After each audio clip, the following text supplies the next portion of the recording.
6h30, 9h, la matinale RCF.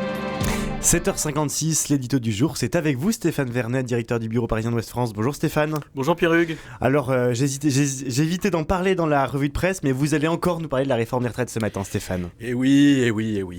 Ce n'est pas parce que les deux motions de censure déposées par les oppositions ont été rejetées lundi à l'Assemblée que l'affaire est pliée. À l'Élysée et dans le monde merveilleux de la Macronie, on tient à se persuader du contraire. On fait mine de croire que la conclusion est proche et que c'est une victoire. Bof.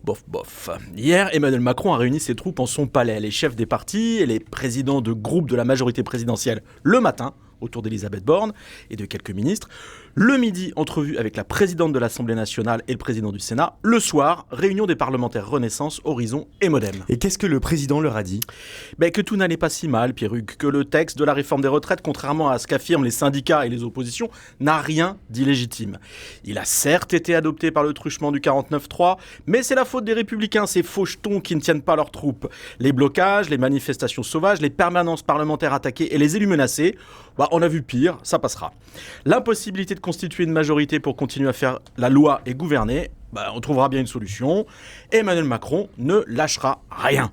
Ni Elisabeth Borne, qui n'est pas priée de démissionner, ni le gouvernement, qui n'est pas question de remanier, ni l'Assemblée, dont la dissolution n'est pas à l'ordre du jour, ni la réforme des retraites, qui ne sera pas retirée. Et non, le président ne consultera pas les citoyens par référendum sur le sujet. Fermez le banc. Ce n'est quand même pas ce qu'Emmanuel Macron va dire à la télévision à 13h. Je doute qu'il le dise comme ça, en effet, Pierre-Hugues. Mais l'idée est là, l'exécutif serre les rangs et fait le dos rond. L'Élysée et Matignon parient que la contestation sociale, qui a plus de 2 mois de mobilisation dans les jambes, va s'estomper maintenant que le texte est passé. Qu'il n'y aura pas de chaos, ni de gilet jaunisation, c'est dur à dire, ni de gilet jaunisation du mouvement. Le camp du président n'a pas réussi à convaincre les Français du bien fondé et la nécessité de sa réforme des retraites, ça il l'admet, il le regrette, mais il veut se persuader que la raison l'emportera. Ce midi, sur TF1 et France 2, je crains qu'Emmanuel Macron ne cherche avant tout à montrer sa détermination. Prouver qu'il a raison envers et contre tous, qu'il ne renonce pas à réformer le pays jusqu'au bout de son quinquennat, même s'il n'a plus de majorité pour le faire et que la majorité des Français ne le veut plus. Vous pensez qu'il a tort de persévérer ? Ce qui m'inquiète en réalité, Pierre-Hugues, c'est le retour d'une vieille spécialité d'Emmanuel Macron.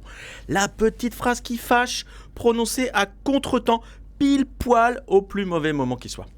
Alors hier soir à l'Élysée, pour rasséréner ses partisans, il a déclaré, je cite, « La foule n'a pas de légitimité face au peuple qui s'exprime à travers ses élus ».